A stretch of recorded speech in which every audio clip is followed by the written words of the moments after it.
दादरी में जो जन समर्थन मिला उससे भारतीय जनता पार्टी के होश उड़ गए हैं कि अन्य प्रदेशों में जहां चुनाव चल रहा है वहां इलेक्शन कमीशन और बीजेपी मिलकर के क्या क्या काम कर रही है। और जिस समय सरकार बनेगी तो अच्छे दिन तो लाए नहीं लोग, लेकिन बुरे दिन जाने वाले हैं, ये तो जनता जान गई है। और भविष्य में आप देखना, जिन्होंने इस तरह का काम किया, हमारे कार्यकर्ताओं को फंसाया, वो जेल जाएंगे। भारतीय जनता पार्टी की सरकार में नकली नोट तो देश में आ रहे हैं और असली नोट देश से बाहर जा रहे हैं। दादरी की रैली के बाद सरकार के लोगों की भाषा बदल गई है। दादरी में जो जन समर्थन मिला उससे भारतीय जनता पार्टी के होश उड़ गए हैं। इसीलिए सरकार को याद आने लगी बहुत ऊंची ऊंची बिल्डिंग, और जेपीएनआईसी की बात करते करते रिवर फ्रंट पर भी बात होने लगी। और रिवर फ्रंट के बाद सरकार ये भूल गई कि मेट्रो किसने शुरू की थी। अपने भाषणों में बीजेपी के लोग कहने लगे कि मेट्रो भी उन्हीं ने चलवाई है। तो जनता पूछ रही है, ये बात असल में कह रहे हैं कि असर से कह रहे हैं? असल में कह रहे हैं कि असर में। और वो एक बात तो भूल ही गए कि जब से उनकी सरकार बनी है वनस्पति का विकास बहुत हुआ है, और हाल ही में 200 किलो और पकड़ी गई है अभी। तो अभी तक तो हम ये सोचते थे कि ओटीटी नया जमाना है, गंज पर कोई सीरियल बनेगा, सीरीज बनेगी। इधर लगता है कि धुआंधर पे भी कोई नई बनेगी ओटीटी। धुआं बहुत उड़ रहा है। धुरंधर पे बने ना बने, लेकिन गांजागंज के बाद धुएंधर पे जरूर बनेगा। ये संगठन के लोग यहां आए थे और संगठन के लोगों से हमारी अपील भी हुई है कि इसी संगठन ने बहुत शानदार अभी काम किया था। 2024 में इन सभी साथियों ने मिलकर के पीडीए की आवाज को बुलंद करके सामाजिक न्याय की लड़ाई को और आगे बढ़ाते हुए जनता का सहयोग लिया था। हम सब मिलकर के आने वाले समय में पीडीए की सरकार बनाकर के सामाजिक न्याय के राज की स्थापना करने के लिए हम संकल्प लेकर के जा रहे हैं। और ये हम लोगों की जानकारी में है कि जैसे ही चुनाव अन्य प्रदेश के समाप्त होंगे, पूरी भारतीय जनता पार्टी की फौज, बटालियन, जो कुछ है वो उत्तर प्रदेश में आ जाएगी। हम लोग दूर से ही देख रहे हैं कि अन्य प्रदेशों में जहां चुनाव चल रहा है वहां इलेक्शन कमीशन और बीजेपी मिलकर के क्या क्या काम कर रही है। उन सब से भी हम संगठन के लोग सावधान रह करके उनकी साजिश षड्यंत्र को समझते हुए उत्तर प्रदेश में पुनः समाजवादी सरकार बने, उसके लिए हम लोग जमीन पर काम करेंगे। और जिस समय सरकार बनेगी तो अच्छे दिन तो लाए नहीं लोग, लेकिन बुरे दिन जाने वाले हैं, ये तो जनता जान गई है।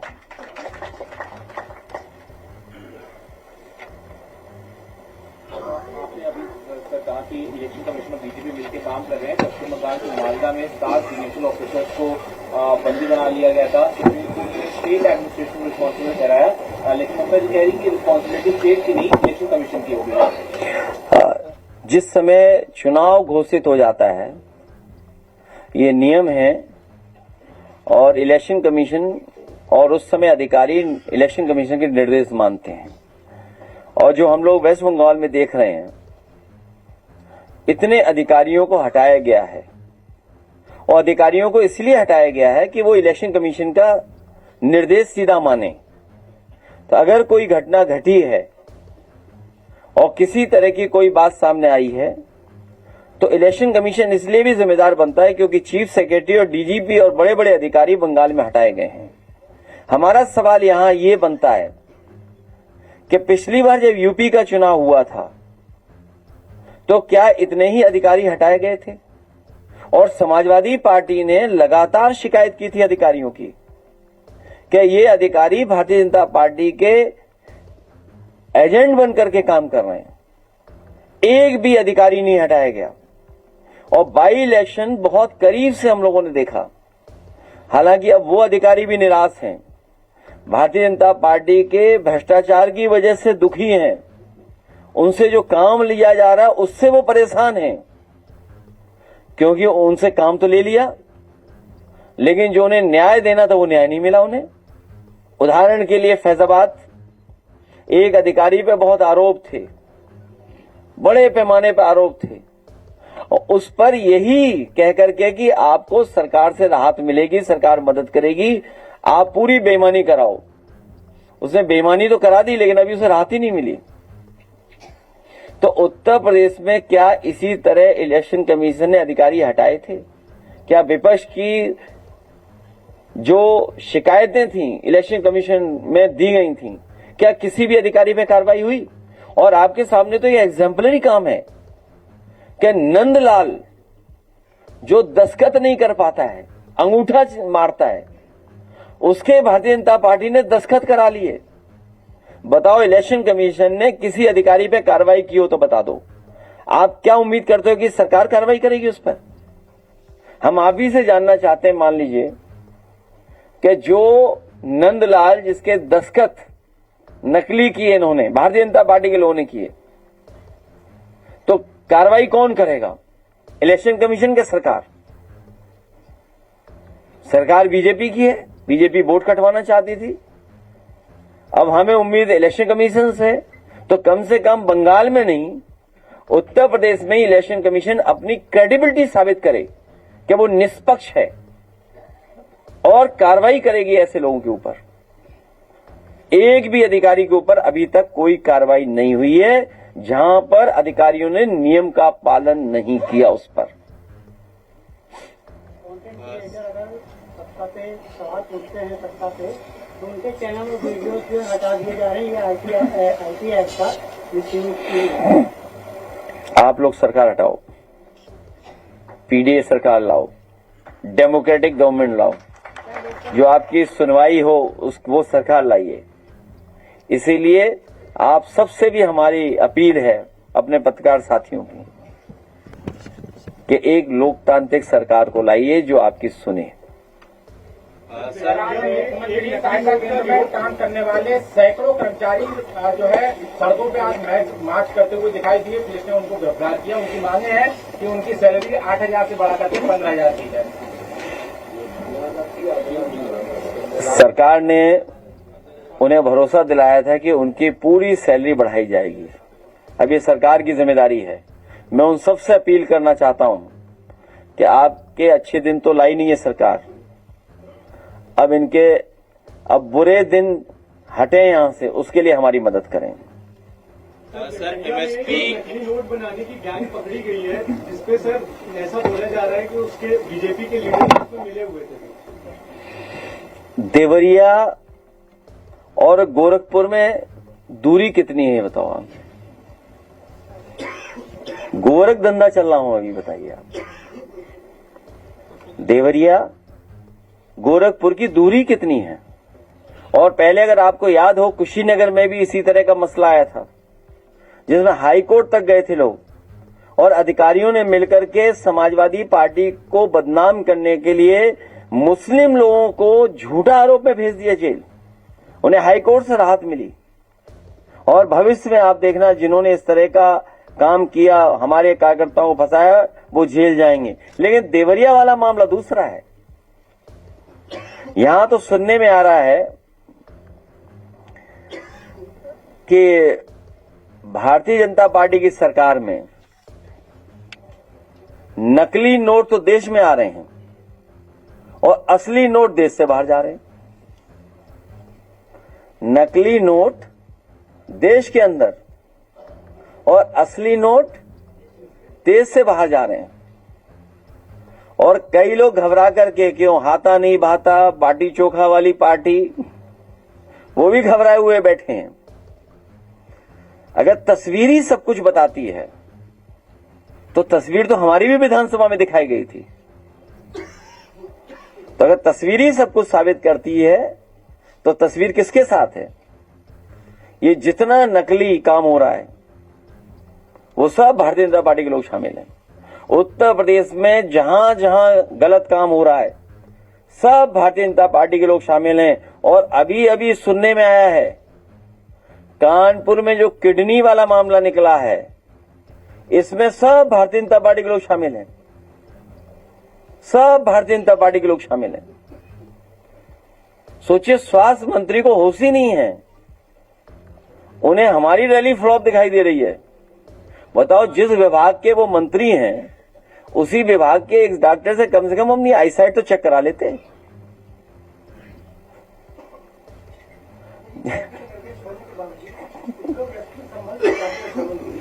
हाँ?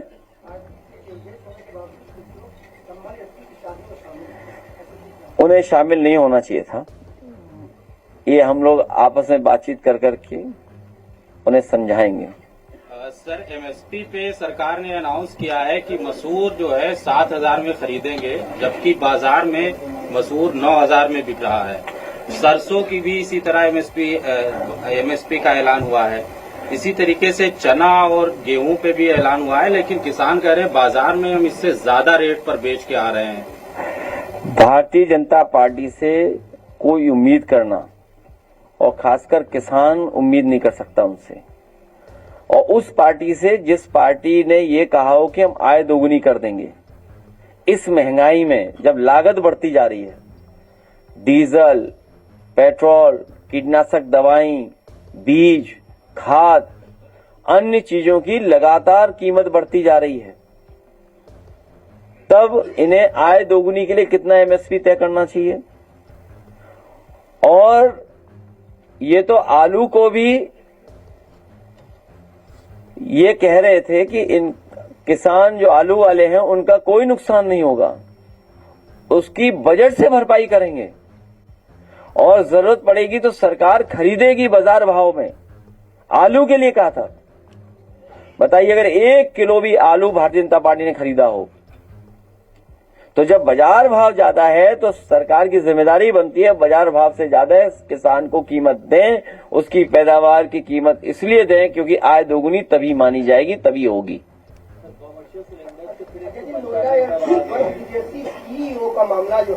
गैस कहां है? एलपीजी का नया फुल फॉर्म लापता गैस। अभी किलो पे भी बहस है, अभी ऑफिशियल नहीं है। आपके कई चैनलों ने ये दिखाया कि जो 14.2 किलोग्राम का है वो 10 का बिकेगा, 10 का मिलेगा, लेकिन सरकार डिनाई कर रही है उस बात को लेकर के। अब बताओ, हम लोग नापने जाएं क्या वजन? सर, एक आईएएस अधिकारी है रिंकू सिंह राही, जिसने रिजाइन करा है और साथ में कहा है कि एक पैरेलल सिस्टम गवर्नमेंट का चल रहा है जो कि ऑनेस्ट ऑफिसर्स को काम नहीं करने देगा। उन्होंने ठीक ही कहा है। और भ्रष्टाचार चरम सीमा पर है, चरम सीमा पे सरकार में। कोई कल्पना नहीं कर सकता था कि इतना भ्रष्टाचार बढ़ जाएगा। इसी वजह से बहुत सारे जो अधिकारी उनकी मनमानी करते थे, अधिकारी सरकार के इशारे पे काम करते थे, वो भी दुखी बैठे हुए हैं। वो भी सरकार को हटाने में और पीडीए की सरकार बनाने में पूरा योगदान करने जा रहे हैं।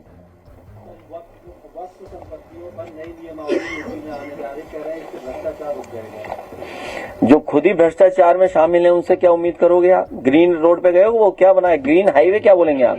Green corridor.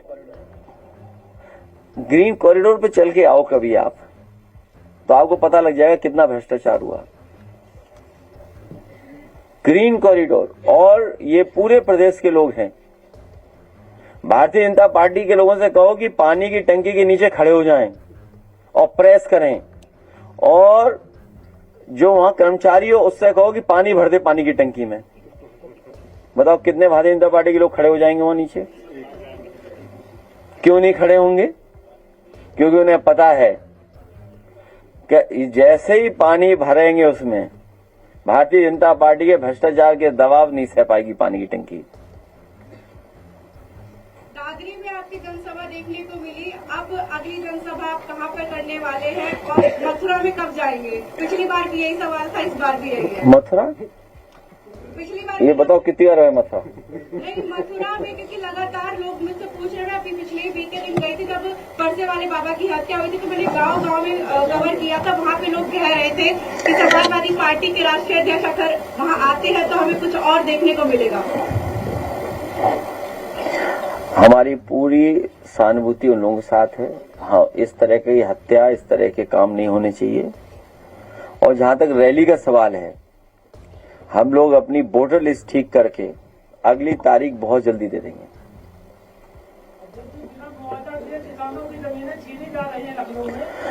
समाजवादी सरकार बनवाइए, सर के रेट बढ़ा करके मुआवजा पाइए। और जहां से ये आते हैं, ये खुद जानते होंगे, लखनऊ में 2 गांव शिफ्ट हुए थे, 2 गांव, और पूरे के पूरे गांव के लोगों की जो जो डिमांड थी वो पूरी की गई थी। और उसी का परिणाम है कि किसानों को बाजार भाव का मुआवजा दे करके रिकॉर्ड टाइम में आगरा लखनऊ एक्सप्रेसवे बनवाया था। हमारे जिलाध्यक्ष बैठे होंगे यहाँ, वो जो गांव शिफ्ट हुए वो जानते होंगे। कौन सा गांव है? माटीपुर। और आप गांव में जाइए, उनके पूछे जाकर के कितना मुआवजा दिया। जो किसान ने कहा वो सरकार ने मांगा और माना। इसलिए भविष्य में किसानों की मदद के लिए, किसानों को सही मुआवजा देने के लिए अगर कोई काम कर सकता है तो समाजवादी पार्टी। पहले भी 64% बढ़ाया था और 4% हम लोगों ने प्लॉट दिया था। और जो एयरपोर्ट बन रहा है, अभी तो फेज 1 बना है, अभी तो फेज 2, फेज 3, फेज 4। ये अच्छा हुआ कि भारतीय जनता पार्टी की पोल खोलने के लिए बहुजन समाज पार्टी के नेता भी आ गए आगे सामने कि जेवर एयरपोर्ट किसने बनवाया है। लंबी सकती है तो गवर्नमेंट को क्या स्टेप लेनी? गवर्नमेंट बाबा कह और लंबी चलेगी तो किस तरह से जाएगा? हम सरकार को कुछ नहीं बताना चाहते हैं, हम लोग खुद सरकार में आना चाहते हैं।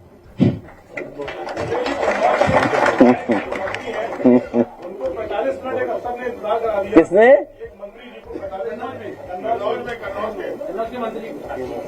तो सोशल मीडिया पे लगातार वो सरकार के खिलाफ भी लिख रहे हैं। कौन लिख रहा है?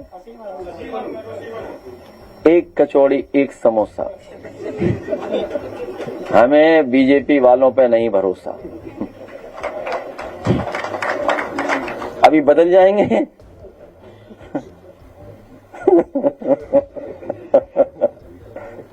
एक कचौड़ी एक समोसा।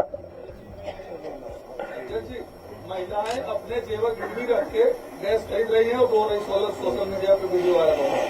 इसका क्या कहेंगे? मैं चाहूंगा कि सरकार को हटाएं सब लोग मिल करके। सर, सेंट्रल गवर्नमेंट एक FCRA अमेंडमेंट बिल ला रही है जिसको विपक्षी दल कह रहे हैं कि ये RSS को फंडिंग दिलाने के लिए बिल लाया जा रहा है। इस पर आपके क्या व्यू है?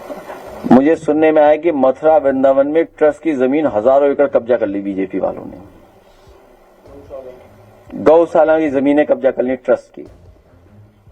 और जितने चंदा वाले स्थान हैं, चंदा वाले स्थान, उन सब पे खुद बैठना चाहते हैं जिससे चंदा उन्हें सीधा मिले। कई केयर फंड, कई ऐसे डोनेशंस वो क्यों स्वीकार किए गए थे?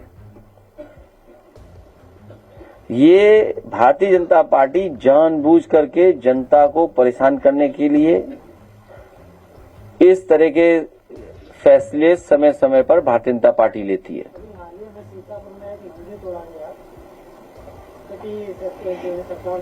बनारस वाले अभी भी वो घंटा ढूंढ रहे हैं जो नहीं मिला है बनारस में, गिफ्ट बाई नेपाल नरेश।